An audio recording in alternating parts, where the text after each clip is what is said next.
Well, hello, audience. We're back again for another session of Way of the Warrior. My name is Trevor Martin, and I am the founder and CEO of RMF Coaching. And if you're familiar to this, the setup, you know that we're making contact with connections on LinkedIn, specifically looking for leaders out there in the community that are promoting the idea of goodness and putting that back into a dark world. Well, I have found one such warrior. Her name is Nicola. And Nicola, I'm so glad that you are here with us today. I met you on LinkedIn, and I am it's been a privilege getting to know you. Would you mind telling the audience a little bit about your journey to where you're at and who you are and what you represent?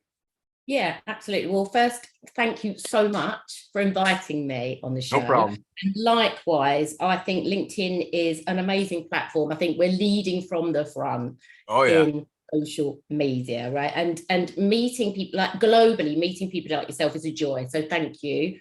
I'm really happy to be here. So my journey, I suffered with a lot of anxiety and depression over time. And a lot of people probably who met me would never really realize that, but we hope we can hide it very well. But I was born anxious. I was born anxious because there was a very strong genetic predisposition to anxiety and depression in my family. My father suffers with profound anxiety. His mother does as well. She was bipolar. So I kind of inherited this anxiety gene. But also I grew up, although I had a lovely family, I grew up with a sister who was very poorly, my older sister. So she had a very serious heart condition. She also had a lot of other issues going on. So it just meant that in my younger years, things were difficult. Yeah. And I just had a lot of anxiety. So, and it stopped me from doing things. Yeah. But also my parents were very working class. Money was a big issue for us. Right. So I grew up feeling poor and anxious. And I got to a certain point and I was like, I'm not having this anymore. I'm going to earn money. So I went into the world of investment banking and financial services. And I worked at Salomon Brothers for 9 years, like a lot of American banks. And I had 30-year career in investment banking, right? Wow. So I did what I wanted to do in terms financially, etc. But during that time I had 5 breakdowns. Oh wow. So and these were quite serious. Okay. So for different reasons. So what happened was the anxiety is an underlying thing. Yeah. It's always there. And I got diagnosed in my early 20s by a very senior psychiatrist at one of the top London hospitals with incurable anxiety, basically. Okay. Biological, you're going to have to live with it and manage it your whole life. Here's the medication that will help you. So what that does is it conditions you, right? It conditions you and programs you to believing that you are anxious all the time. And that you are, and then you end up in this, I'm not good enough. I'm unworthy. I'm not good enough. I've got something wrong with me, right? So you take on all of this conditioning and it sits in the bottom of your kind of emotional field, just gnawing away. So then whenever something happens in life, something big happens, gets really tough. And quite often then I couldn't cope. I didn't have any coping mechanism. So the wheels would fall off mentally when something really bad happened. Anyway, I was hospitalized after the birth of my first son. 6 days after my first son was born, I went into a psychiatric unit with a profound panic disorder, which was like spiraling anxiety. Okay. And I had the same with my second son, but not as bad. So, but over these 5 issues, this anxiety would peak. Okay. In a really horrible way. And it got very difficult, very, very dark and very difficult, like a lot of people have experienced. And it stopped me from getting where I wanted to go in life. Yeah. So, because when I wanted to really go for these top positions that I wanted to, I couldn't, because I didn't have the belief, the Yeah. self-belief and the self-esteem and everything to go with it. So after the 5th meltdown, which was particularly brutal, I actually put it out into the universe. Right? I got to the point where I can't do this anymore, actually. And I made this really heartfelt kind of just out into the air. What do I need to do? What do I need to do to get over this?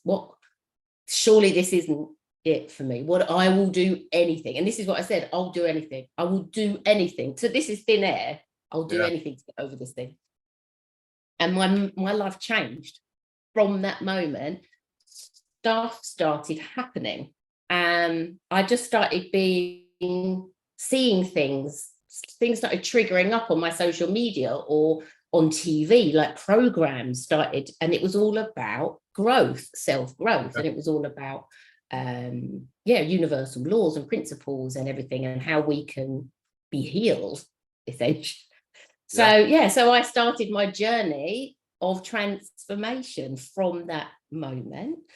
And I did have a spiritual awakening, or an awakening of some sort, an energetic awakening. And to cut a very long story short, that is 5 years later, I am not a completely different person. That's not true. I'm still me, right? But the anxiety is gone. It is gone. That's awesome. Right. And the depression is gone. So this underlying, feeling is gone. I no longer live in fear of this thing. And I'm actually in the process of coming off of all the medication that I've been on for 30 years. So it's been a process, but that is essentially this self-growth. I've done it all. I reprogrammed my limiting beliefs completely. I shifted my mindset.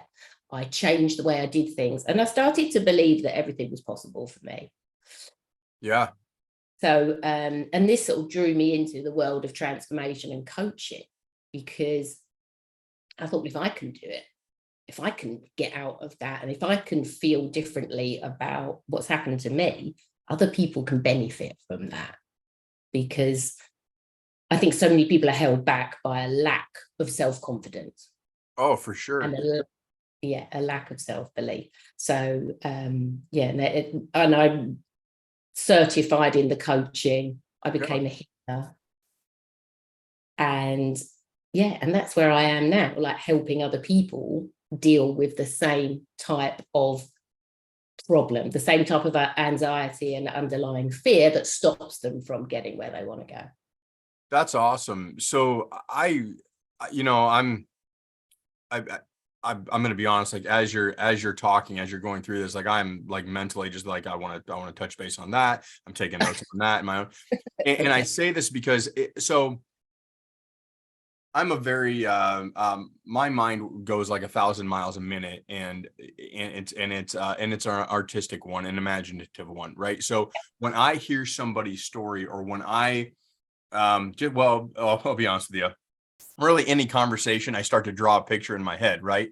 And I'm sketching, and there's a little artist in there that just, so as you're talking, one of the images that always pops into my brain when it comes to anxiety is a ball and chain, right? A ball and chain that's just along with depression, but just shackled to the ankles, right? Or it could be the wrist, whatever. But it's you want so badly, right? That the ball and chain doesn't keep you from moving. It keeps you because you can still drag it along, right? You're still moving, but it keeps you from moving at a consistent pace that allows for growth, right? It's always dragging. And if the journey is uphill, that ball and chain, man, gravity's going to win. That's going to drag you back down every time. You can try to keep getting, but you will never, ever, ever get to the top. Exactly. Because you're limited. It's a limit. It's a limit. Absolutely. So when we think of anxiety, and to go through the battles, or the 5 different times, right? And sometimes they're increasing, right? They're increasing in level. Yes. When you get to a point Nicola, like when you get to a point where I love what you said about the universe, and I'm going to be honest with you.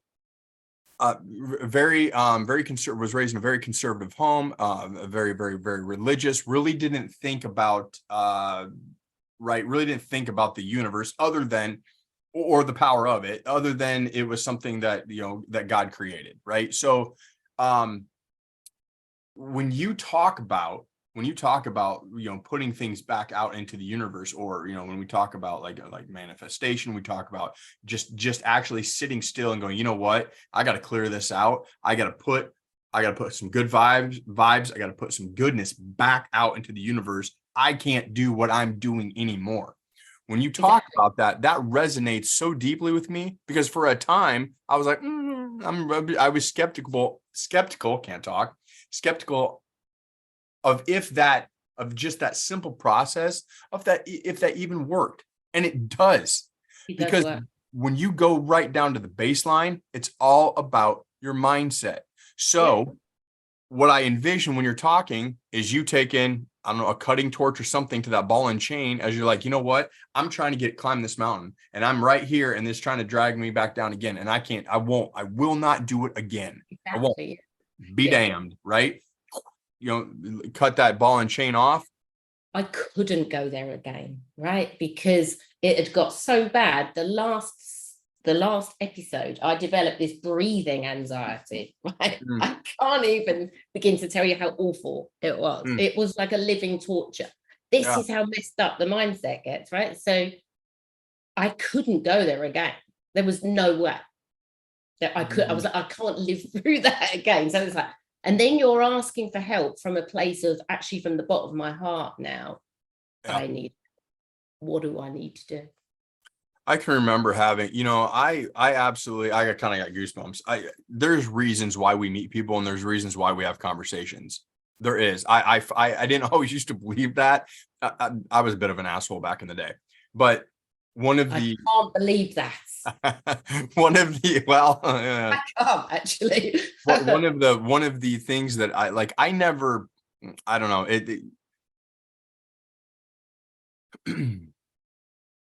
when you look at, I can always remember thinking when people said, oh, I've got anxiety, or I've got high anxiety, or I'm having a nervous breakdown, or I'm having a panic attack. I can remember thinking in my head, get over it. Like, what are you talking about? Like, that is so made up. You are making it up. You're not mentally strong, and it's your fault. So stop complaining about it and do something about it. Turns out, as I go, I'm 43. As I got older and certain things were happening in my life, I started experiencing anxiety. I started having panic attacks where you're sitting, like, you just feel like you're wherever you're at, and the walls are closing in, and the one is right in front of your face, and you can't breathe, and you just don't know what to do. So having these conversations, and it takes me back to the conversations, listening to you takes me back to the things that and the people maybe that I didn't treat the best, because I'm like, oh, get up. You had an anxiety attack, excuse me. Get over it. Come on, warrior up. Let's go. So I appreciate just your message, not only talking about where you were and what you've experienced, but then you just, to segue in right into what you're doing now. You mentioned that now you use your past to really impact the present and people going through that. Can you expand, tell us a little bit more about that? Well, because I think the journey is sometimes that you can turn your pain into your purpose. Yeah. Love that line. Yeah. And it just comes, doesn't it? All of a sudden you kind of feel that you want to give back in some way, that because I feel like I had a lot of help over the time as well, that I felt like I can actually help other people, but I do need to be really healed. I thought healed people can heal other people, right? And I felt like I wasn't ready until now. So, and also it is transformational in the understanding that you do not have to put up with that, right? You can change, and just getting that message out there is a big part of my work.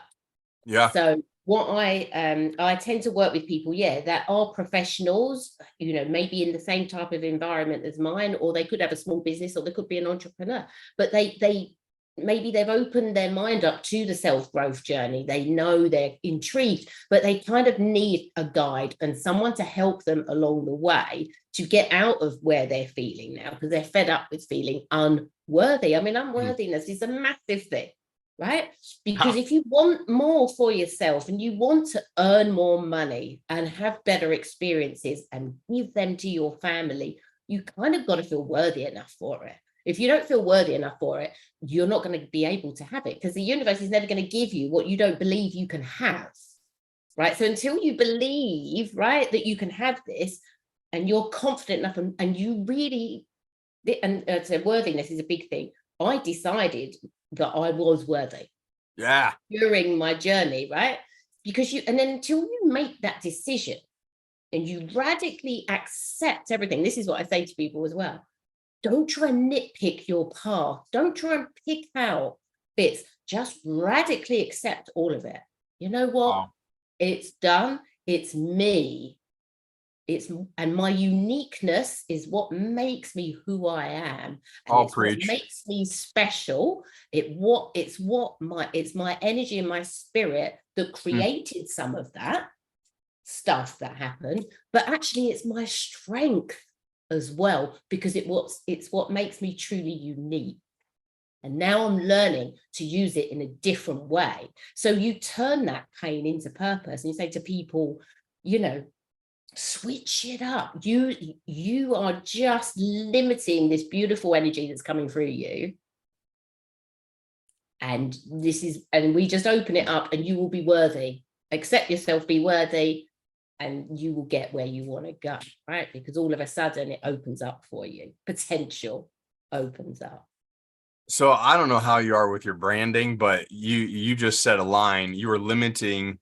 Oh man, I'm gonna have to go back. But you're limiting this beautiful uniqueness, maybe.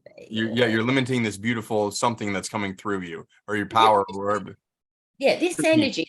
This right, that comes through us, right? And this is why I'm absolutely fascinated by the heart, and I talk a lot about the heart. And I think my sister had a very serious heart condition, so I knew a lot about the heart. Okay. But then I learned about the emotional side of the heart, and my anxiety, I felt it right in the center of my chest. And this is what I've said to people: does it feel like this piece here is just contracting around? That's the heart, right? Yeah. Your emotional heart is closed, it's blocked, and it hurts, right? Yeah. So with the healing, we open this stuff up. We open the heart up spiritually, emotionally, and you let it flow. That is where your energy and your spirit is coming from, right? It's coming out of your heart. Oh, and man, when you don't love yourself, you block it all off, you see? So once you get rid of all these limiting beliefs, this flow is what produces masterpieces. Hey, yes, I absolutely love that. This flow is what produces masterpieces. When you look at, and I thought this recently, composers like Bach, and that he said, I received it all from God, right? It came through my heart. They receive it in meditation, it flows through them. So this is what, and like with your drawing, right? It's the more you let it flow, the more beautiful it gets. That right there, that's the truth. And you're absolutely right. So on my side, like I just recently started the meditation journey, and one of my connections, actually, Jessie Risley, is a very good friend of mine, and she has been helping me with some shadow work. Here's the thing, though. I have a problem, and I'm fully admitting this. I have a problem with putting that first. I have a problem with making that, the meditation, not so much, but the shadow work, going back into the past and digging at, looking at, picking apart those shadows, those places of darkness that have influenced us, right? That's a tough, because that in itself is a tough journey. But to your point, that has to be done in order to let that flow really go through. So there's reasons why we have conversations with people. but I don't like to go over it too much. It's like I don't regret anything. So people say, do you regret anything? I said, no, of course I don't. Would never regret anything, because it's just a phase, and I did I did my best right at the time, and it all brings you to where you are now. So if it had been different, that wouldn't have happened. But I don't like to pick through anything. I do, you know what? I just accept it all. I did it. It was me, but I know where the problems were. Right on. And you take with you what you need to and forgive the rest. Hold on. I'm writing that down. Just one second. Yeah, exactly. You take what you need from your past and so you take what you need to learn from and forgive the rest and go, thank you. You know what, old self, you did an amazing job, right? You looked after me, but I don't need you anymore. Done. Because now I'm this version of me. Okay. So just for a personal question here, and I'm sure there's probably people in the audience that are going to ask the same question. How do you, so you said, you're like, old self, I'm done with you. I'm going forth with the new. How do you make sure that the old self doesn't like kick the door back in? And it will try. No, it will, because that's your paradigm, isn't it? This is your old programming. Yeah, I mean, and it will raise its ugly head many times, and you have to beat it back down. It will try again, but over time, with the reprogramming, and I do a lot of this reprogramming of self-limiting beliefs, right? So when you decide where you're going, we start programming it in through this like scripting, self-image scripting, and positive affirmations and stuff. And as you're doing that, you're restructuring your brain, and you're making these new pathways in the brain, and these old thoughts, the old version of you, will fade, because you'll stop thinking of it, and you'll be focusing on your thinking in your new you that you're creating. Okay. So there is a process to that, and this is why you get a lot of people talk about reprogramming their self-limiting belief, and we do that through, list affirmations and something called self-image script. So, but it takes time. But what I find is I've learned to observe it. Like when it comes up, stuff comes up, and it still does. Right on. And I'm like, nah, ain't going there no more. I'm not going there no. But yeah. Okay. So if you had, so looking at the journey that you've been on, right? The past, you're forming into the present, right? Moving to new self. If there's a listener or an audience member, or well, hell, let's just even say myself, that's listening to what you're saying, right? And taking notes. And you had to say, listen, if you're dealing with anxiety and you're at that point where you're just like, oh, I got to do something. How do they make, in your opinion, how do they make that step? Like, darling, get the door. Sorry. No, you're fine. My son's just arrived back from holiday. Oh, knocking on the door, knocking window. Sorry. Yeah. Glad that he arrived safely. If somebody's dealing with anxiety and they're trying to make that switch, how do you recommend they get started? I would definitely say meditation works. Breath work works. Okay. Healing works. Healing music and just healing. Like I had a lot of healing myself and learned to be a healer. It worked. So, and I think just saying that, and I know it sounds a little bit weak, but tablets go, obviously tablets, medication take you so far, but all of this other side of it is bigger. It's not just the medication. This other side is bigger. Yeah. And if you really want to heal and you really want to change, you can do it. Because I know I used to read in the past people saying you'll never heal. You can. I like you're still going to get anxious sometimes. Yeah, you're going to get nervous, but it's going to be rational. It's going to be in a rational way. And I appreciate what you said that right there. The want, right? You have to want to do it. You have to want to put the effort in, to put the time in. Otherwise, you won't have that breakthrough. And you believe it's possible for you, right? So I would have, when in the past, I started meditating in the past, but I came from a household where the only person that could heal you was a doctor. But you learn that, no, you can heal yourself. You just need to learn how to. Right.